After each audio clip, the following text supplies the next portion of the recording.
Watukufu Timwezini, marhaba de vous nasi Kwezi TV. Souhezi Ivan. Bonsoir Jaidi, bonsoir à tous et merci de nous retrouver pour ce nouveau journal. Sikizabeli arma mahabari leo vua nyingi zustambisha wahudizi wa bazari ya Momoju para madoktera igahua tambu tena Faransa tena dangadzo la wahimbizi liro kayamba liregea. Et dans les titres de ce lundi 11 octobre, le marché couvert de Mamoudzou inondé ce week-end. En cause de fortes pluies et un toit très mal entretenu, les commerçants exigent des actions des autorités. Les détails dans cette édition. Et enfin, le festival Kayamba fait son retour après une édition 2020 100% numérique. Nous avons rencontré son organisateur à 2 semaines du rendez-vous, découverte en fin de journal. Et je vous lis en titre des stands inondés, de la marchandise perdue à cause de l'eau. C'est ce qu'ont vécu plusieurs commerçants du marché couvert de Mamoudzou ce week-end à cause des fortes pluies. La cause, une toiture laissée en mauvais état depuis au moins 2 ans. Les commerçants en appellent à une réaction des pouvoirs publics, j'ai dit. Wa maji yangia dukani nguo zilowo zizo pia desapara wahudizi wa bazari ya Momoju. Vua za mfumo wa vira deza tsonga pia mashakayani. Après les fortes pluies de ce week-end, Charfati vient constater les dégâts à son emplacement. L'eau avait envahi les allées du marché couvert de Mamoudzou. Heureusement pour elle, plus de peur que de mal.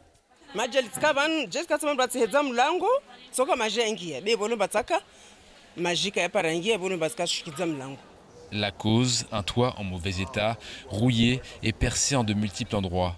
Lors de fortes pluies, l'eau s'infiltre et ce depuis au moins 2 ans selon Anissati. Ce week-end, elle a perdu plusieurs paires de chaussures. Aujourd'hui, elle en veut au gestionnaire des lieux. Au niveau de la maisharia, je suis là sur Bazarvan, Bazaria, tu connais le Sliva. Le Sliva, au niveau de la région, Amana Bazari, Manava Arroson Zama, je vais m'engager, pepe ndalongo shimoro singi amana maduka yetu yasimenya biashara zetu. En même temps aussi wasirimenya tinara mana kwa wasiribale mama furu yao yana balama para tunini wa balama bale aération zao zina para varivanista burketi kwa varivanista bna au niveau na marchandises zetu. Les commerçants réunis en association affirment pourtant avoir alerté la Chambre des commerces et de l'industrie, gestionnaire du marché, mais rien n'aurait été fait. Donc babu karsina mpumba senambio na wasi déclarer CCA senas mbio bebon taupara leore haka wasi shtuakiri ma elui waodo wa vingao wa transporteo ya mahadisi ha president wa CCI wa ana serikali yae de wasi kawasi mtu ashapeona wasi ndoko. De son côté, la CCI, en revanche, assure avoir pris la mesure du problème et renvoie la faute au conseil départemental, propriétaire du bâtiment. Notre gestionnaire, il avait pris toutes des photos sur le toit, tout l'endroit qui a des fuites. On avait envoyé à la conseil départemental. Et le conseil départemental, ils ont venu. Les gens qui sont venus, ils ont dit ok, on va le faire jusqu'à maintenant. Et là, on n'a pas eu de nouvelles, il n'y a rien du tout. Contacté, le service aménagement du conseil départemental n'a pour le moment pas répondu à nos sollicitations. En attendant ce matin, des ouvriers ont colmaté tant bien que mal la toiture. Une réparation de fortune pour permettre auprès de 300 commerçants du marché couvert de continuer de travailler malgré la saison des pluies qui approche à grands pas. Skiavani ina mahamili de toli ya bazari luna maforo inde tsongesha pia mashakayani wahudizi wasumia madwamana wafanye pia za ufanya terengerezewe be problemu CCI na jumba la conseil départemental kashinda wa afikiana tawa pare watolivao zimarke za orengereza itoli. Et parlons de sécurité maintenant, Ivan. Ce week-end, une nouvelle fois marqué par des violences urbaines qui ont fait un mort du côté du quartier Bonovo à Mamoudzou. La violence s'étend dans les communes et notamment les plus peuplées comme le chef-lieu et Koungou. Si à Mamoudzou, les policiers interviennent en priorité, Koungou est en zone gendarmerie. Le syndicat Alliance Police réclame continuellement le passage de cette commune en zone police pour faire intervenir des professionnels formés aux violences urbaines. On écoute à ce propos le secrétaire départemental du syndicat. Alors pour nous, il y a les policiers, mais comme je disais tout à l'heure, il y a aussi les Maoris. Pour nous, on travaille en étroite collaboration avec les gendarmes, puisque nous avons été dans la commune de Koungou dans le cadre de la mutualisation des forces ou de la possibilité d'aller chez eux, les renforcer, eux venir chez nous, les renforcer. On a été leur donner un coup de main, si je puis dire. On fera le bilan par la suite, mais aujourd'hui et par rapport aux faits passés, voilà, je reste réticent, même si je ne suis pas là pour dire aux Mahorais que tout va mal. Non, c'est pas ça l'objectif. D'ailleurs, j'en profite aussi pour dire à tous les Mahorais que la police nationale à Mamoudzou et dans les secteurs fait un travail remarquable. On l'a encore vu il y a peu sur Bonovo. Il y a eu 7 interpellations. Sur les 7, il y en a 6 qui sont déférés. Et là-dessus encore, nos collègues du groupe de sécurité publique et de la BAC ont réalisé également un travail remarquable puisqu'on a pu, en tout cas, interpeller les auteurs de ce crime et assez rapidement. Donc les Mahorais peuvent venir à Mamoudzou en toute sécurité, même si on se rend quand même compte que le point noir aujourd'hui, c'est quand même ces histoires de violences urbaines. Ewa rambla bana mba banda dago kalsuna urgency la mairie iporte plainte. Wakazi walemewa walaka wasihelewa mfanyisho unu. Waboneka laptali wasumia madoktera paka walawe harma madagu yangina tambu dagozo zambali na wautu ne wana ambulance moja. Wabo yoraha wataalamu wasirongwa amba Faransa pia madoktera watuvungwa kula mwaha harma maha 15. Et un mot de formation maintenant, Ivan. Oui, la PIFPAM CIBC est une structure associative qui accompagne les politiques de développement sur l'orientation et la formation professionnelle. Créée en 2000 à Mayotte, elle s'adresse aux demandeurs d'emploi, aux salariés et à leurs employeurs. Depuis une semaine, elle organise des webinaires consacrés à l'évolution professionnelle. Écoutons à ce propos David Bretel, son directeur à Mayotte.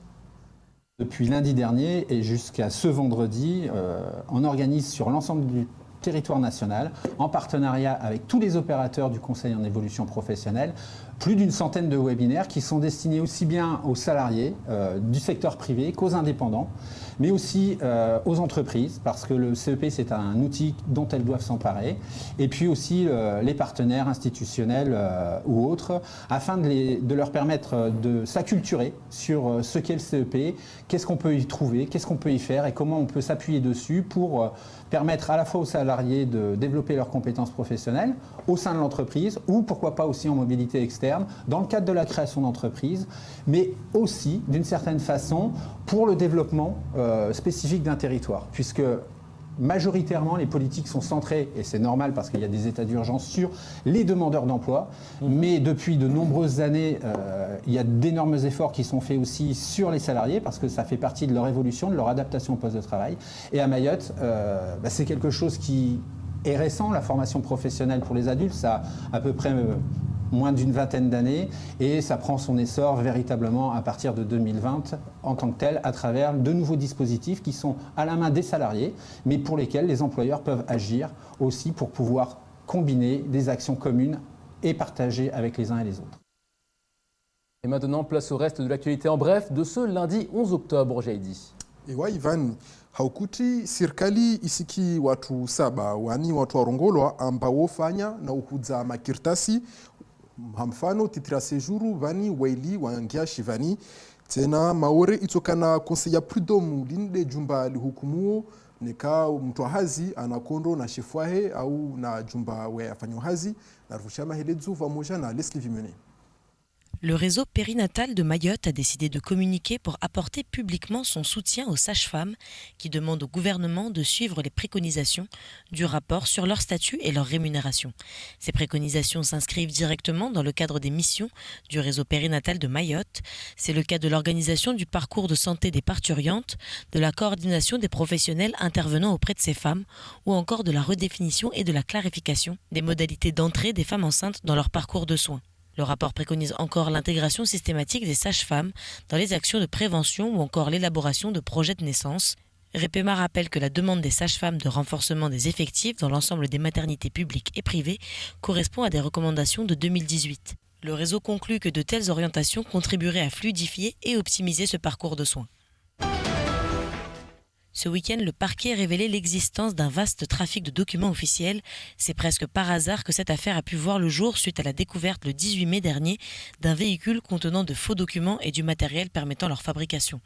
Une large enquête était alors menée par la section de recherche de Mamoudzou et le GILIC sur le département de Mayotte et de la Réunion. 45 gendarmes sur les 2 territoires ainsi que 4 gendarmes et policiers du GIC ont été mobilisés. 7 mises en cause ont été simultanément interpellées le 4 octobre et placées en garde à vue pour y être entendues sur 2 infractions, la contrefaçon de documents officiels et l'aide au séjour irrégulier d'un étranger en France en bande organisée. Au sortir de ces différentes gardes à vue, 5 des 7 mises en cause étaient déférées devant le procureur de la République de Mayotte et mises en examen par le juge d'instruction. 2 personnes identifiées comme les meneurs de ce réseau ont été placées en détention provisoire. Une information judiciaire est également ouverte. Le Conseil des prud'hommes à Mayotte doit voir le jour le 1er janvier 2022. Le projet avait été initié suite à la publication de textes transposant le Code du travail à Mayotte. Après un premier déplacement en juin 2018, la mission interministérielle en charge de veille au bon fonctionnement de ce conseil, composée de 30 conseillers, était en visite sur l'île cette semaine. Une mission comprenant des représentants de 3 ministères impliqués, à savoir ceux de la justice, des outre-mer et du travail, emploi et insertion. L'occasion de rencontrer les autorités de l'île, les magistrats, les différentes organisations syndicales et patronales ainsi que les futurs conseillers prud'hommes.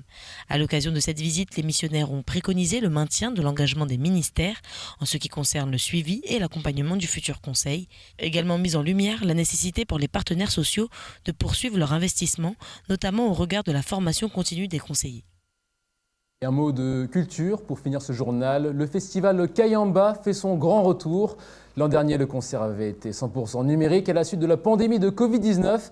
Aujourd'hui, la situation sanitaire favorable permet son organisation physique. Jaidi Molida, vous avez rencontré l'un des organisateurs à moins de 2 semaines du rendez-vous qui promet d'être électrique.